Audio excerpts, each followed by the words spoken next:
जो है शांत हो गई। और बुढ़ापा एक वो कड़वा सच है कि जो व्यक्तियों को बुढ़ापा आता है ना, उनसे पूछो कि कैसी हालत होती है। बुढ़ापा तेरी कोई न पूछे बात, बुढ़ापा तेरी कोई न पूछे बात, बुढ़ापा तेरी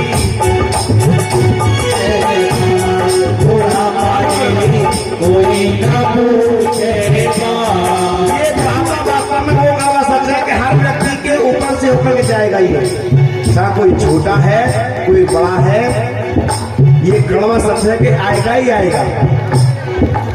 और आज की हम जैसी पीढ़ी है ना, केवल 100 में से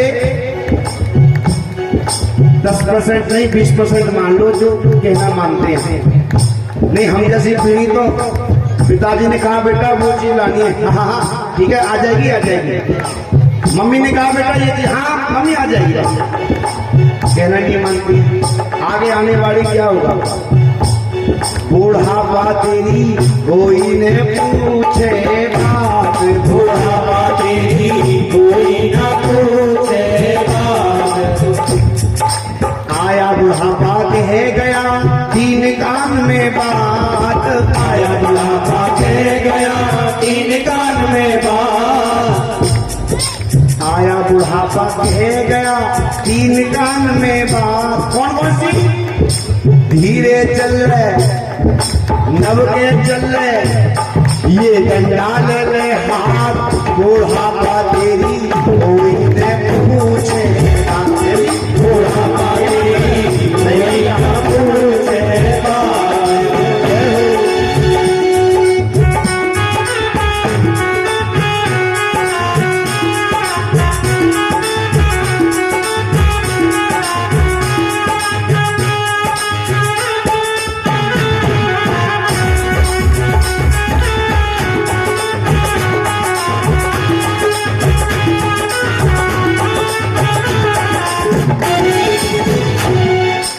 बुढ़ापा तेरी कोई न पूछे बात। इसलिए इस जवानी में रहते ही भगवान का भजन किया जा सकता है, क्योंकि बुढ़ापे में जो बच्चा जब जन्म लेता है और जब तक किशोर होता है, खाने में पीने में पढ़ाई में लिखाई में व्यतीत कर देता है। और थोड़ा बड़ा होता है, शादी होती है तो कमाने में अपने जीवन को व्यतीत कर देता है। लेकिन जब बुढ़ापा उसका आता है तब वो विचार करता है कि मैंने कभी भगवान का भजन नहीं किया। अरे जिस उद्देश्य से मैंने जन्म लिया है, मैंने कभी परमात्मा का नाम नहीं लिया, बुढ़ापे में आकर के उसको पता चलता है। वेदव्यास भगवान की पत्नी ने कहा महाराज हमारे कोई अब तक संतान नहीं है, कोई ऐसा मंत्र दे दो, क्योंकि आप तो शास्त्रों की ज्ञाता है कि जिससे बुढ़ापे में मैं अपने पुत्र के चांद जैसे मुख को देख लूं। और ये स्वभाव होता है माताओं का, चाहे अपना बच्चा कितना भी ढेकला बैठला सही सबको अच्छा लगता है, और चाहे कितना ही वजन हो उसमें सबको हल्का लगता है, और दूसरों का बच्चा कितना ही साफ सुथरा हो नहीं अच्छा लगता। ये माँ की ममता होती है। प्रभु मेरे घर चांद सा लल्ला कब आएगा? वेद व्यास भगवान सारी बात जानते हैं। उन्होंने कहा देवी चिंता मत करो, बहुत जल्दी वो समय आ रहा है। एक बार उनकी पत्नी स्नान करके अपने केशों को सुखा रही थी, और जैसे उनको जवाई आई, मुंह खोला, तो कहते हैं जवाई को जब जवाई ली जाती तो मुंह में हाथ रख के जाता है, नहीं तो जैसे ही उन्होंने जवाई ली तो वह जो तोता है वो उड़ते उड़ते उड़ते उड़ते और उनके मुंह के द्वारा उनके गर्भ में समा गए। और कहते हैं आज उसने ऐसा बीत रहा संत कि उसने अपनी मां के गर्भ में ही महल बना दिया, मंदिर बना दिया। एक समय की बात वेद व्यास जी की पत्नी ने कहा वेद व्यास जी से, महाराज सुनते हो मेरे गर्भ से कुछ मंत्रों के उच्चारण का जो स्वर है, जो आवाज है आ रही है। वेद व्यास भगवान ने कहा, देवी तुम चिंता मत करो, निश्चित ही तुम्हारे गर्भ से एक बहुत परम संत, परम भक्त, भगवान का परम लाडला बेटा पैदा होने वाला है, तुम चिंता मत करो। सूची कहते हैं ऋषियों, आज 1 साल बीती, 2 बीती, 3 बीती, 4 बीती, बीतते बीतते 12 वर्ष हो गए, परंतु सुखदेव जी गर्भ से बाहर आने को तैयारी नहीं। अब गर्भवती माताओं को कितना कष्ट होता है ये माता ही जानती है। उन्होंने कहा, प्रभु देखो मेरी बुढ़ापे ये बुढ़ापे का शरीर है, और ये पता नहीं कैसा बेटा है, कैसी संतान है कि इसको 12 वर्ष हो गए, ये निकलने को, ये पैदा होने को तैयारी नहीं होता है। वेद व्यास ने कहा, हे बेटा तुम बाहर आ जाओ। नहीं पिताजी मैं बाहर नहीं आऊंगा। बोलो क्यों? कि यदि पिताजी मैं बाहर आ जाऊंगा ना तो भगवान की जो बलवती माया है ये मुझे घेर लेगी। बेटा मैं तुझे वचन देता हूं, ये भगवान की माया आपको नहीं घेरेगी ना। तुम्हारी बात का क्या भरोसा है? यदि साक्षात नारायण आकर के मुझसे कहें, बेटा मेरी माया तुझ पर कोई असर नहीं कर सकेगी, तो मैं आने के लिए तैयार हूं। वेद व्यास भगवान ने विनती की, प्रभु मेरी पत्नी से कष्ट सहन नहीं होता है, तुम आ जाओ, इसको वरदान दे दो। कहते हैं भगवान कन्हैया को आना पड़ा और कन्हैया ने वरदान दिया, बेटा तुम बाहर आ जाओ, चिंता मत करो, तुम पर मेरी माया का कोई भी असर नहीं होगा। नहीं तो माया कैसी है कि भगवान तेरी माया पागल कर जाती है, ज्ञानी ऋषि मुनियों की ये बुद्धि हर जाती है। महाराज इस माया ने नाराज जैसे परम संत को नचा दिया। मैं कौन हूं? इस माया ने पता नहीं कौन कौन कितने कितने सूरवीरों को धूल चटा दी। ये आपकी माया बड़ी बलवती है। भगवान ने कहा चिंता मत कर, मेरी माया को तुझ पर कोई असर नहीं होगा। ऐसा कहकर के कन्हैया जी तो अंतर ध्यान हो गए।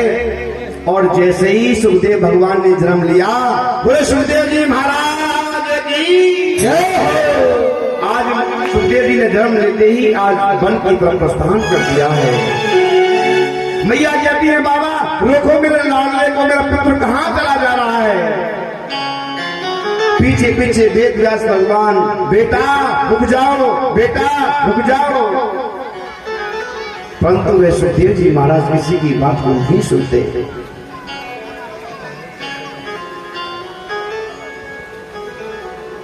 ऐसे बीतराज संत जो भगवान की भक्ति करते हैं, जिनके मन में इतना वैराग्य भरा हुआ है कि संसार में तो हैं पर संसार से कोई मतलब नहीं है। जैसे कमल होता है ना, कमल जल में तो रहता है पर जल को वह स्पर्श भी नहीं कर पाता, वैसे ही संत होते हैं। संत मिलन को चालिए तज माया अभिमान, जो जो पग आगे बढ़े कोटि यज्ञ समान। संतों की महिमा कुछ अलग है। कहते हैं ऐसे आदरणीय वंदनीय श्री सुखदेव जी महाराज को हम सब मिलकर के प्रणाम करते हैं। आदरणीय श्री सुख जी महाराज जो ऋषियों के द्वारा, शौनक आदि ऋषियों से द्वारा जो पूछे गए प्रश्न हैं उनको बता रहे हैं। सुनिए आप भी उन प्रश्नों को। पहला जो प्रश्न है वो है कि मानव के लिए परम धर्म क्या है? इस संसार में मानव के लिए परम धर्म क्या है? तो सूत जी महाराज कहते हैं, ऋषियों मनुष्य के लिए सर्वोत्तम धर्म केवल और केवल भगवान श्री कृष्ण के चरणों में प्रेम होना ही मनुष्य का सबसे परम धर्म है, सबसे ऊंचा धर्म है। भगवान के चरणों में प्रेम हो जाए, निष्काम भक्ति हो जाए, यही मानव का परम धर्म है। इससे अलावा इस संसार में और कोई मानव का परम धर्म नहीं है।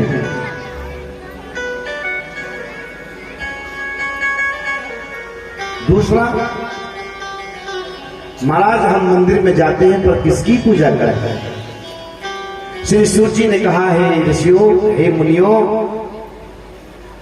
निंदा कभी किसी की मत करो कि शंकर भगवान ऊंचे हैं तो गणेश जी नीचे हैं, राम जी ऊंचे हैं तो देवी मैया नीचे नहीं। निंदा किसी की मत करो पर निष्ठा हमेशा एक में रखो। जैसे जल उस वृक्ष की जड़ में जल दिया जाता है, वह जल वृक्षों के जड़ों के माध्यम से, तनों के माध्यम से फूलों में, पत्तियों में, फलों में जाता है। वैसे ही यदि निष्ठा एक में की जाएगी, निष्ठा मेरे गोविंद के चरणों में की जाएगी तो कल्याण निश्चित है। बुराई किसी की मत करो लेकिन निष्ठा एक में रखो।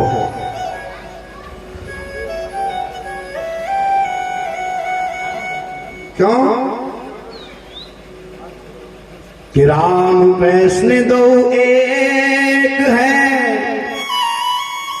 अंतर नहीं निमेष, उनके नयन गंभीर हैं, उनके चपल से। राम कहो चाहे श्याम कहो, दोनों का मतलब, बोलो, दोनों का मतलब एक ही है। अंतर इतना है कि इनकी नैन गंभीर है और उनके नैन चपल है।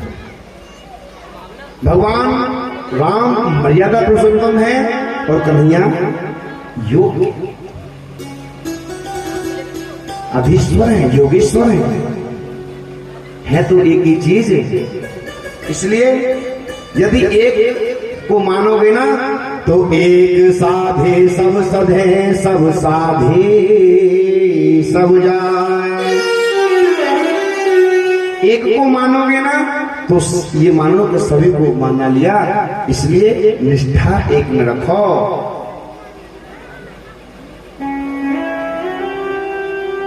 तीसरा प्रश्न, भगवान का नाम अजन्मा है तो प्रभु जन्म कैसे लिया? आदरणीय श्री सूत जी महाराज कहते हैं, ऋषियों, भगवान का कभी जन्म नहीं होता, भगवान का तो अवतार होता है।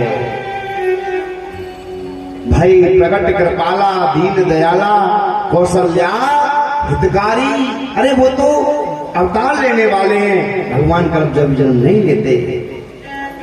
चाहे वो राम जी बन करके आए, चाहे कन्हैया जी बन करके आए, अवतार लेते हैं, जन्म कभी नहीं लेते।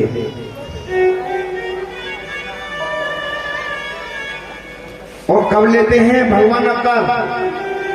अपने भक्तों की रक्षा करने के लिए।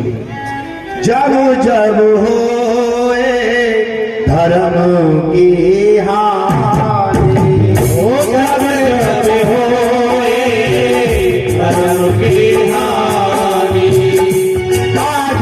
असुर मरम अभिमानी, असुर महाअभिमानी, तब तक धर प्रभु विविध शरीरा, तब तक धर प्रभु विविध शरीरा, हरहि कृपान दे, हरहि कृपान दी सजन पीरा, हरहि कृपान दे सजन पीरा। श्री राम जय राम, जय जय राम, श्री राम जय राम, जय जय राम।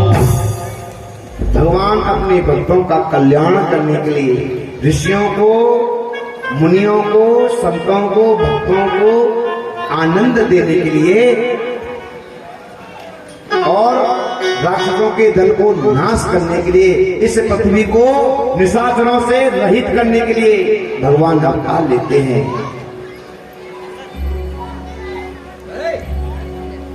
और आपके चौथे प्रश्न का उत्तर ये है, आपने चौथे प्रश्न में पूछा कि भगवान के कितने अवतार होते हैं।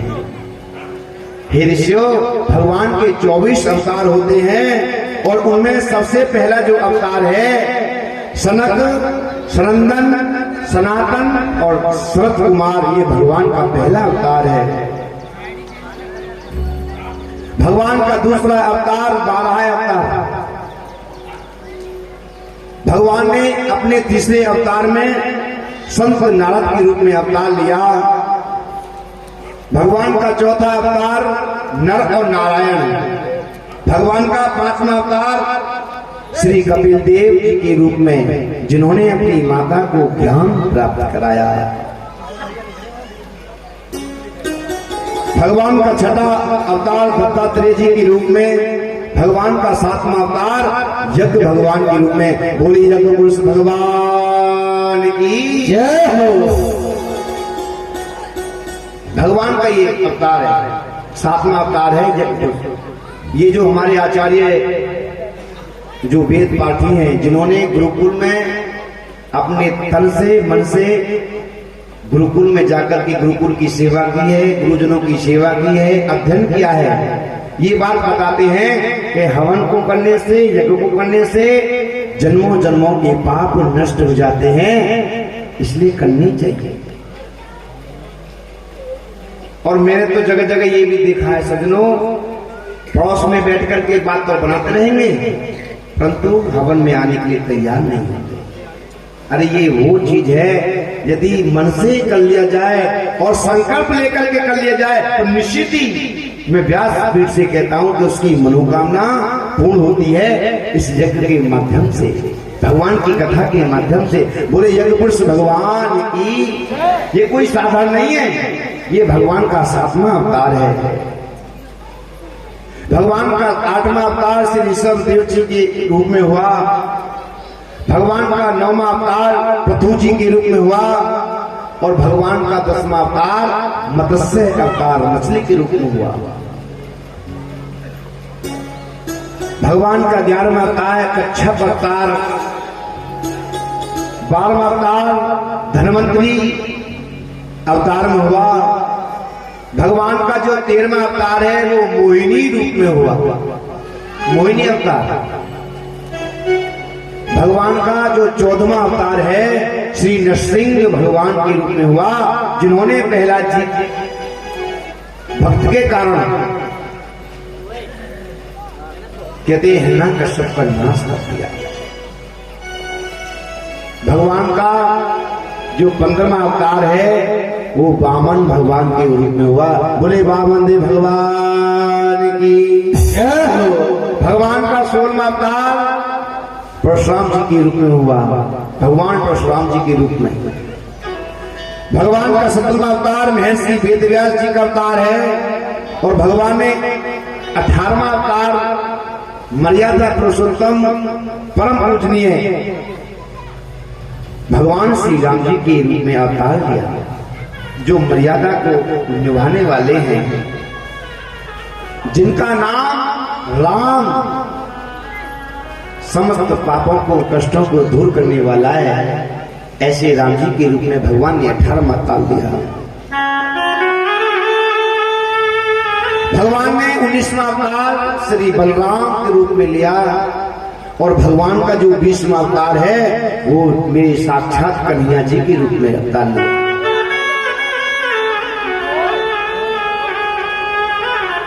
भगवान का 21वां अवतार हरि अवतार और भगवान का 22वां अवतार है हंस अवतार। हंस के रूप में भगवान ने अवतार लिया। भगवान का जो 23वां अवतार है वो बुद्ध अवतार के रूप में हुआ है, जो बुद्ध लोग आज भी भगवान को साक्षात मान करके प्रणाम करते हैं, पूजन करते हैं। भगवान का ये 23वां अवतार है बुद्ध अवतार। और 24वां अवतार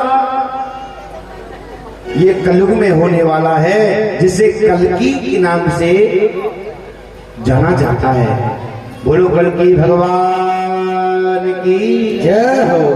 कहते हैं इस प्रकार भगवान के जितने अवतार हैं, इन अवतारों में प्रत्यक्ष जो परिपूर्ण अवतार हैं ये दो हैं, राम जी के रूप में और कन्हैया जी के रूप में। ये दो अवतार ऐसे हुए हैं जो बिल्कुल परिपूर्ण हैं।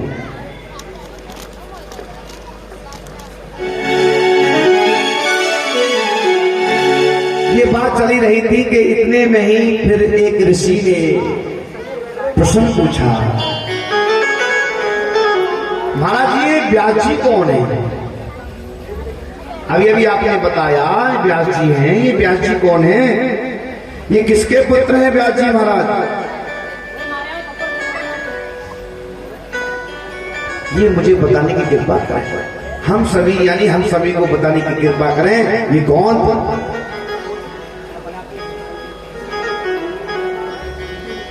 और महाराज हमने तो ऐसा भी सुना है कि इन व्यास जी का जो पुत्र है सुखदेव, उन्होंने जन्म लेते ही वन की तरफ जब प्रस्थान किया तो चलते चलते एक तालाब, एक सरोवर में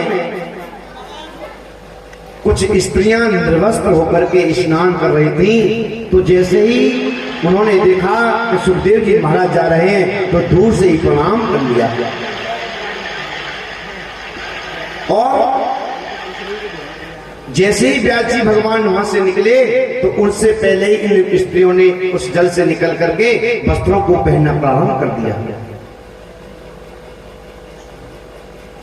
ये एक निवेदन और व्यासपीठ से मैं करना चाह रहा हूं सभी माताओं से, बहनों से, बुजुर्गों से, भाइयों से कि कभी भी जल में निर्वस्त्र होकर के स्नान नहीं करना चाहिए। ये जल के जो देवता हैं भगवान वरुण, उनका अपमान होता है।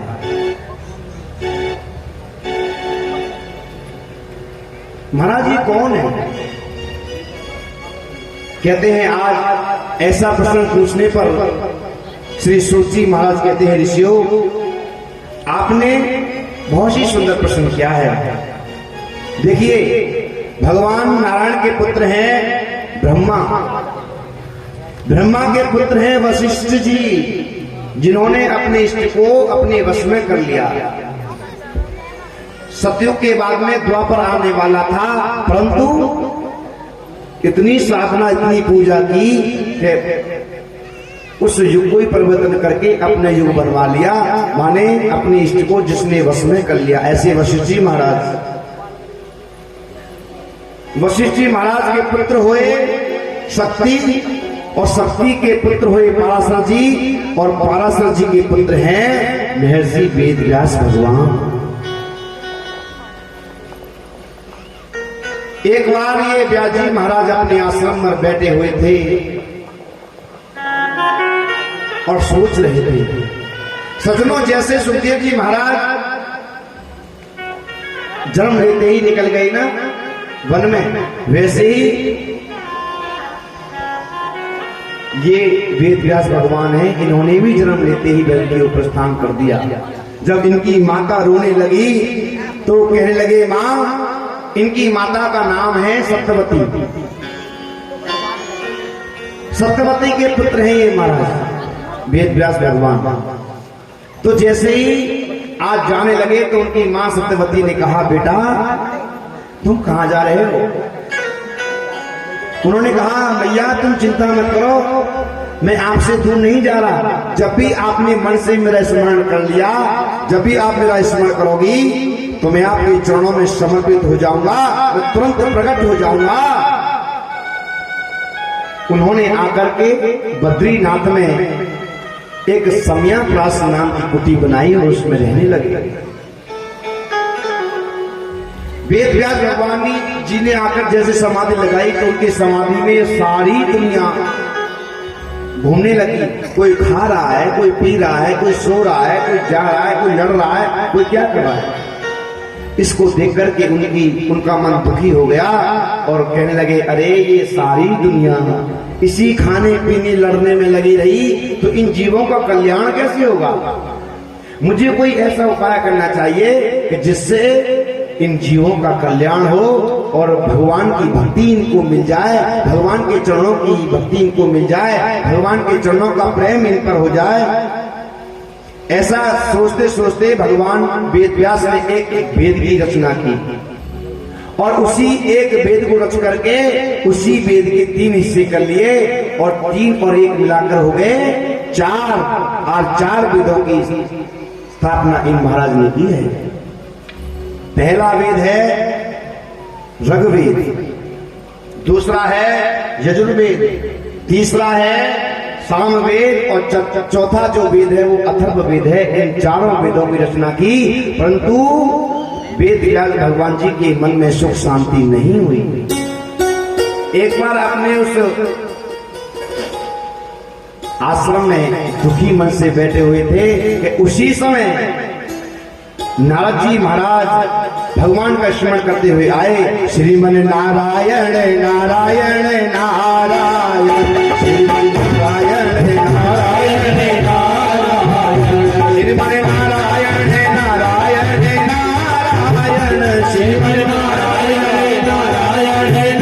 नारायण, श्रीमन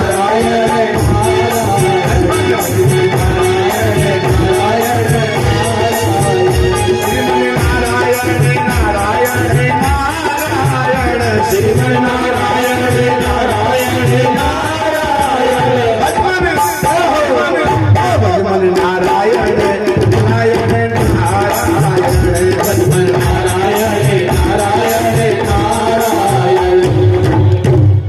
नारायण नारायण कह करके हुए आए और देखा कि व्यास भगवान चिंतित हैं। तो जैसे ही संत को देखा है वेद व्यास भगवान कहने लगे महाराज आपके दर्शन हो गए तो मेरी सारी चिंता मानो मिट गई है। नारद जी ने पूछा अच्छा एक बात बताओ महाराज जी, हे पराशर नंदन व्यास जी आप इतने दुखी क्यों हैं, परेशान क्यों हैं? व्यास जी कहने लगे क्या बताऊं प्रभु, इस समाज का किसी प्रकार कल्याण हो ऐसा मैं क्या करूं। अरे मैंने 4 वेदों की रचना की, परंतु वेदों में जो भाषा है इतनी कठिन है, यदि कोई उसको पढ़ नहीं सकता और पढ़ ले तो महाराज जी संसार वाले हैं ना उसका अर्थ अनर्थ कर देते हैं। कैसे समझेंगे संसार वाले इस वेदों की भाषा को। इस प्रकार नारद जी ने कहा महाराज यदि आप संतों के चरणों का आश्रय लेना तो कोई भी कितना भी दुर्लभ कार्य हो वो सुलभ हो जाएगा। और संतों की कृपा, संतों का आशीर्वाद यदि एक बार किसी पर हो गया तो उसका कल्याण निश्चित है, उसका प्रमाण मैं हूं। संत नारद जी कहने लगे महाराज एक बार की बात, मैं इस पृथ्वी पर दासी का पुत्र था। पूर्व जन्म में मैं इस पृथ्वी पर दासी का पुत्र था और जैसे ही मैंने जन्म लिया तो मेरे जन्म लेने से पहले ही मेरे पिताजी का स्वर्गवास हो गया माने मैंने अपनी आंखों से अपने पिताजी का दर्शन नहीं किया। और मेरी माँ बूढ़ी थी,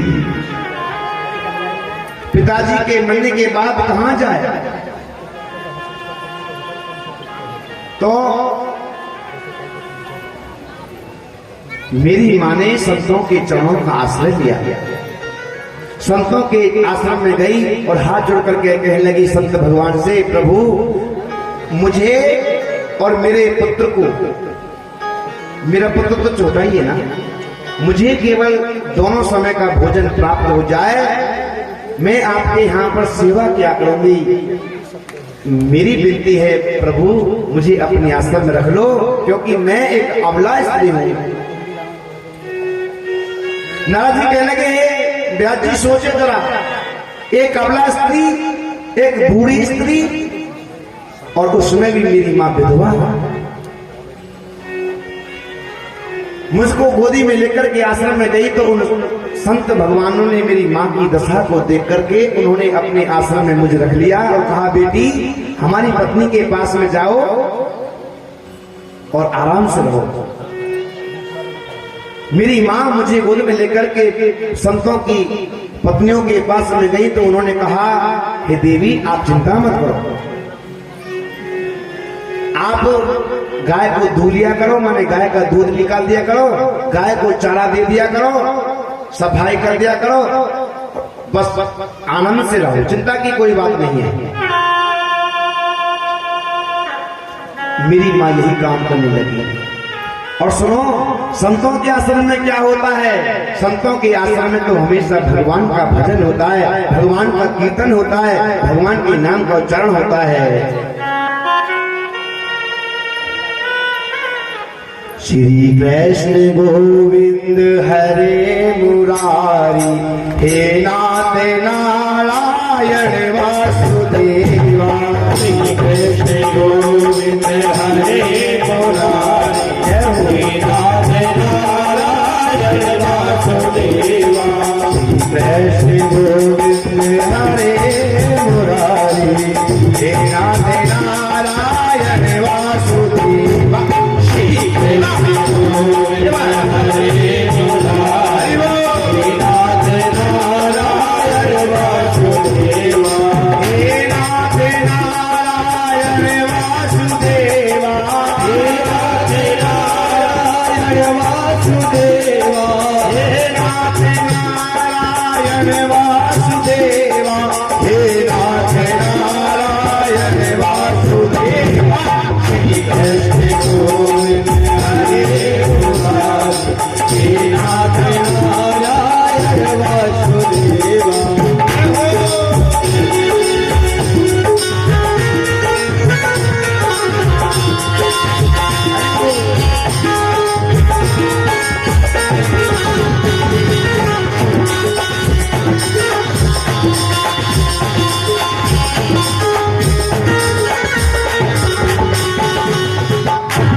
जी महाराज कहते हैं, हे ऋषियों आज भगवान के नाम का कीर्तन उस संत भगवानों के आश्रम में होता है। क्यों? कि उनका तो काम ही केवल भगवान की भक्ति प्राप्त करना है।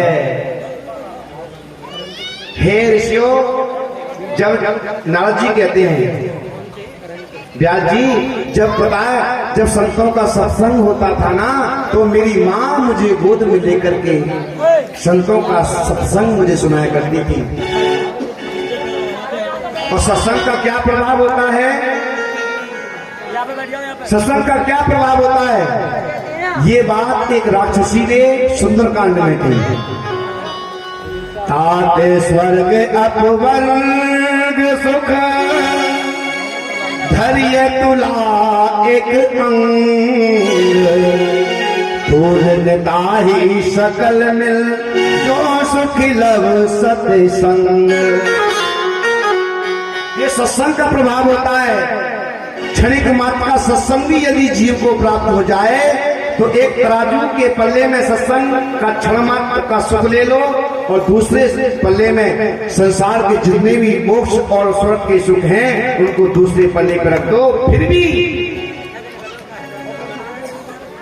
वह स्वर्ग और मोक्ष का जो सुख होता है वो कभी भी उस क्षण के मात्र सत्संग का बराबरी, सत्संग की बराबरी नहीं कर सकता। सत्संग वो होता है। और मेरी माँ संतों के सत्संग में रहती है। इसी प्रकार खाते पीते बैठते पलते पलते में बड़ा हो गया। एक समय की बात, जब चतुर्मास आया, उन संत भगवानों के यहाँ पर भीड़ों की भीड़ संत भगवानों की आई।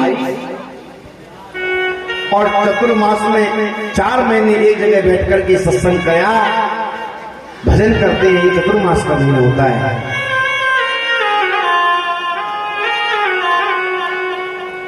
एक संत,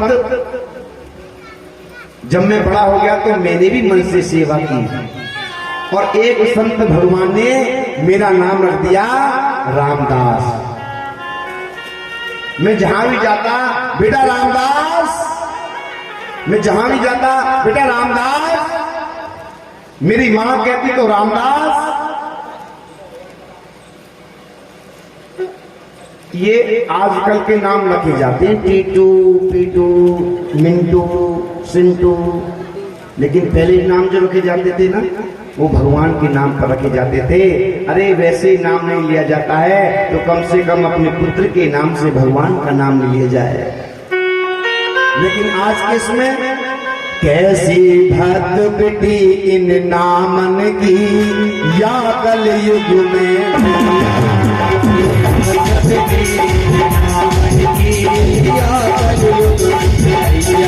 कैसी भक्त बेटी इन नामन की, या कल युग में कैसी भक्त बेटी इन नामन की, या कल युग में या कलयुग में भैया, अरे या कलयुग में भैया, कलयुग में भैया, अरे या कलयुग में भैया, कैसी भक्त बेटी नामन की, या कलयुग में भैया, कैसी भक्त बेटी